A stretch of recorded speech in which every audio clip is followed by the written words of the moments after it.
Hello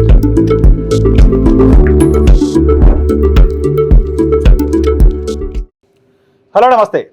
గ్రామ పంచాయతీ ఎన్నికల పోరు ముగిసింది. గ్రామ పంచాయతీ ఎన్నికలు ముగిసిన తర్వాత మేము విజయం సాధించామంటూ బీఆర్ఎస్ పార్టీ సంబరాలు చేసుకుంటోంది. కాంగ్రెస్ పార్టీ మేము అద్భుతమైన విజయం సాధించామంటూ సంబరాలు చేసుకుంటోంది. భారతీయ జనతా పార్టీ మాత్రం ఇవి మా ఎన్నికలు కాదు అని సైలెంట్గా కూర్చుంది. అసలు ఏం జరిగింది గ్రామ పంచాయతీ ఎన్నికల్లో? గ్రామ పంచాయతీ ఎన్నికల్లో 3 వంతుల స్థానాలను మేమే గెలిచామంటూ కాంగ్రెస్ పార్టీ చెప్తోంది. 4000కు పైగా పంచాయతీల్లో మేమే గెలిచామంటూ బీఆర్ఎస్ పార్టీ చెప్తోంది. సో మెజారిటీ స్థానాల్లో అధికార కాంగ్రెస్ పార్టీ గెలిచింది కాబట్టి ఇది కాంగ్రెస్ గెలుపుగానే చూడాలా? 60% పైగా స్థానాలు కాంగ్రెస్ పార్టీ గెలిచింది అనే విషయాన్ని బీఆర్ఎస్ పార్టీ ఒప్పుకుంటుంది కాబట్టి సో కాంగ్రెస్ పార్టీ మెజారిటీ స్థానాలు గెలిచింది అనే దానిపైన ఎవరికి డిస్ప్యూట్ లేదు. పార్టీ పరమైన అభ్యర్థుల కంటే వ్యక్తిగత ప్రతిష్టతో గెలిచే వాళ్ళ సంఖ్య కూడా గ్రామ పంచాయతీ ఎన్నికల్లో ఎక్కువగా ఉంటుంది. పార్టీ సింబల్తో జరిగే ఎన్నికలు ఇవి కావు. కానీ పొలిటికల్ అఫిలియేషన్ ఉన్న వాళ్ళే ఆయా పార్టీల తరఫున పోటీలో ఉండడం, ఆ పార్టీలకు సంబంధించిన అభ్యర్థులుగా క్లెయిమ్ చేసుకోవడం చూస్తుంటాం. కాబట్టి మెజారిటీ స్థానాల్లో కాంగ్రెస్ పార్టీ గెలిచింది, నో డౌట్. నంబర్ పరంగా కాంగ్రెస్ పార్టీ మెజారిటీ స్థానాలను గెలిచింది, దీంట్లో ఎవరికి అనుమానాలు ఉండాల్సిన అవసరం లేదు. సో కాంగ్రెస్ పార్టీ సంబరాలు చేసుకోవడంలోనూ తప్పులేదు. కానీ బీఆర్ఎస్ పార్టీ సంబరాలు ఎందుకు చేసుకుంటోంది? బీఆర్ఎస్ పార్టీ 40% గెలిచామని వాళ్ళే చెప్పుకుంటూ మేము పల్లెని గెలిచాం, పల్లె కేసీఆర్ వైపు చూస్తోంది అని ఎందుకు మాట్లాడుతోంది? సో ఈ 2 అంశాలపైన చాలా కన్ఫ్యూజన్ ఉంది. వాటికి సంబంధించి నాకు అర్థమైన వివరణని మీకు ఇచ్చే ప్రయత్నం చేస్తాను. కాంగ్రెస్ పార్టీ గడిచిన ఎన్నికల్లో 64 స్థానాలతో అధికారంలోకి వచ్చింది. కాంగ్రెస్ పార్టీ మెజారిటీ స్థానాల్ని గ్రామీణ ప్రాంతాల నుంచే గెలుచుకుంది. దక్షిణ తెలంగాణ ప్రాంతంలో దాదాపు స్వీప్ చేసింది కాంగ్రెస్ పార్టీ.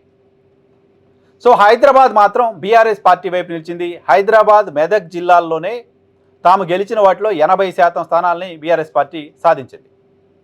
సో మిగతా తెలంగాణ అంతా కొన్ని చోట్ల భారతీయ జనతా పార్టీకి, మెజారిటీ ప్రాంతాల్లో కాంగ్రెస్ పార్టీకి ప్రజలు ఓట్లేశారు. సో ఇప్పుడు మున్సిపల్ ఎన్నికలు జరగట్లేదు. పార్టీ గుర్తు జరిగిన ఎంపీటీసీ, జెడ్పీటీసీ ఎన్నికలు కావివి. హైదరాబాద్ కాకుండా, మున్సిపాలిటీస్ కాకుండా కేవలం గ్రామీణ ప్రాంతాల్లో జరిగిన ఎన్నికలు. గడిచిన శాసనసభ ఎన్నికల సందర్భంగా గ్రామీణ ప్రాంతాలన్నీ కాంగ్రెస్కి పూర్తిగా అండగా నిలిచాయి కాబట్టి ఆ స్థాయి విజయం కాంగ్రెస్ పార్టీకి అప్పుడు దక్కింది.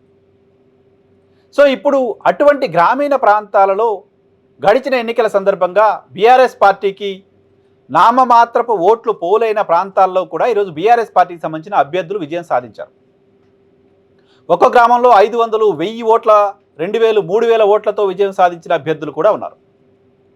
సో ఈ స్థాయిలో ప్రతిపక్ష పార్టీకి సంబంధించిన అభ్యర్థులు విజయం సాధించడం అనేది ఖచ్చితంగా చిన్న విషయం కాదు. అది బీఆర్ఎస్ పార్టీ సెలబ్రేషన్ చేసుకోవడానికి కారణం. బహుశా ఎందుకు కాదు అంటే ఈ ప్రభుత్వానికి గ్రామీణ ప్రాంతాల్లో మంచి ఇమేజ్ ఉండి ఓట్లు వచ్చాయి. గడిచిన ఎన్నికల్లో అధికారంలోకి వచ్చిన తర్వాత రైతు రుణమాఫీ చేశామని చెప్తున్నారు, అధికారంలోకి వచ్చిన తర్వాత రైతు బంధు ఇచ్చామని చెప్తున్నారు, అధికారంలోకి వచ్చిన తర్వాత ఇంకా రకరకాల కార్యక్రమాలు రైతుల కోసం మేము అమలు చేశాం, ఇందిరమ్మ ఇళ్ళు ఇచ్చాం, సన్నబియ్యం ఇచ్చాం, ఇంకేదో ప్రభుత్వం చెప్తూ వస్తోంది.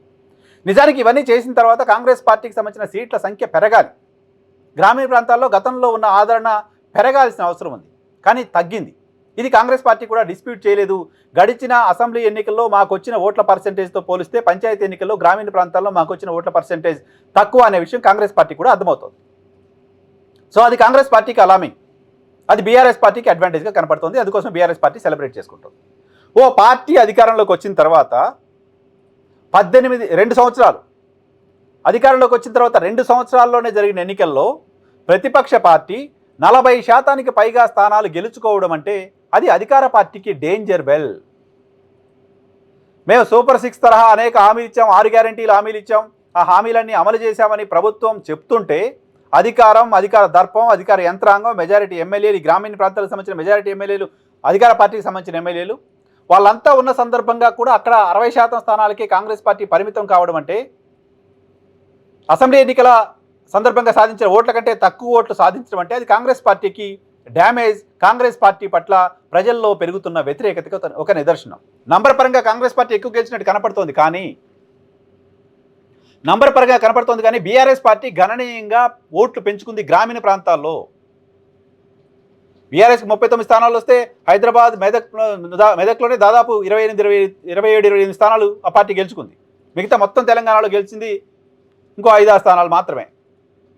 అటువంటి సందర్భంలో అటువంటి గ్రామీణ ప్రాంతాల్లో 40% పైగా స్థానాలు బీఆర్ఎస్ పార్టీకి సంబంధించిన అభ్యర్థులు గెలవడం అనేది బీఆర్ఎస్ పార్టీకి డెఫినెట్గా ఆ పార్టీ పట్ల ప్రజల ఆదరణ పెరుగుతుంది అనడానికి ఒక ఉదాహరణగా చూడాల్సిన అవసరం ఖచ్చితంగా కనపడుతోంది.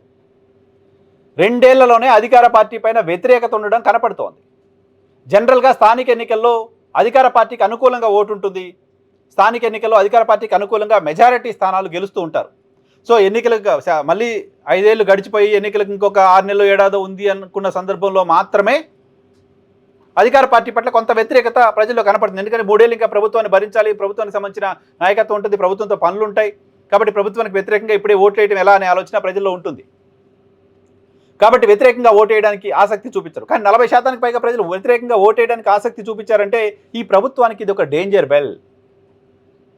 మీకు ఒకసారి వెనక్కి వెళ్ళి చూస్తే 2014లో తెలంగాణ రాష్ట్ర ఏర్పాటు సందర్భంగా 2014లో టీఆర్ఎస్ పార్టీ అసెంబ్లీ ఎన్నికల్లో అధికారంలోకి వచ్చింది. అసెంబ్లీ ఎన్నికల్లో బీఆర్ఎస్ పార్టీ అధికారంలోకి రావడానికంటే కాస్త ముందు, నాకు గుర్తున్నంత వరకు ఒక నెల 2 నెలల ముందే జరిగిన మున్సిపల్ ఎన్నికల్లో, జెడ్పీటీసీ ఎన్నికల్లో, అన్ని ఎన్నికల్లో కూడా కాంగ్రెస్ పార్టీకి సంబంధించిన అభ్యర్థులు విజయం సాధించారు మెజారిటీ స్థానాల్లో. కానీ అసెంబ్లీ ఎన్నికలకు వచ్చేసరికి పూర్తిగా పరిస్థితి మారిపోయింది. సో అప్పుడు అధికార పార్టీగా ఉన్న కాంగ్రెస్ పార్టీకి వ్యతిరేకంగా ఓటు వేయడానికి అప్పటికప్పుడు ప్రజలు ఇంకా రెడీ కాలే. 4 ఏళ్ల తర్వాత కూడా తెలంగాణ ఉద్యమం అంత స్థాయిలో పీక్గా ఉన్న సందర్భంలో కూడా, ఎందుకంటే అధికార పార్టీకి సంబంధించిన ఉండే అడ్వాంటేజెస్ ఉంటాయి కాబట్టి అధికార పార్టీకి ఓట్లు వేశారు అప్పుడు.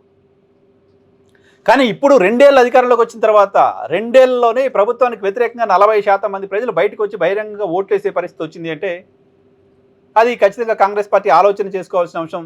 కాంగ్రెస్ పార్టీ గెలిచాం నంబర్ పరంగా, మెజారిటీ స్థానాలు మేము సాధించామనుకుంటే అది కాంగ్రెస్ పార్టీ ఒకసారి ఆత్మ పరిశీలన చేసుకోవాలి. అది గెలుపా లేకపోతే కేవలం నంబర్ మాత్రమేనా అని. సో కాంగ్రెస్ పార్టీ ఈ అంచనాలన్నీ వేసుకున్న తర్వాత తమది గెలుపా కాదా ఆలోచన చేసుకోవాలి. బీఆర్ఎస్ పార్టీ సంబరాలు చేసుకోవడం వెనుక రీజన్ ఏంటో కూడా కాంగ్రెస్ పార్టీ ఒక అసెస్మెంట్ చేసుకోవాల్సిన అవసరం ఖచ్చితంగా కనపడుతోంది పంచాయతీ ఎన్నికలు చూసిన తర్వాత.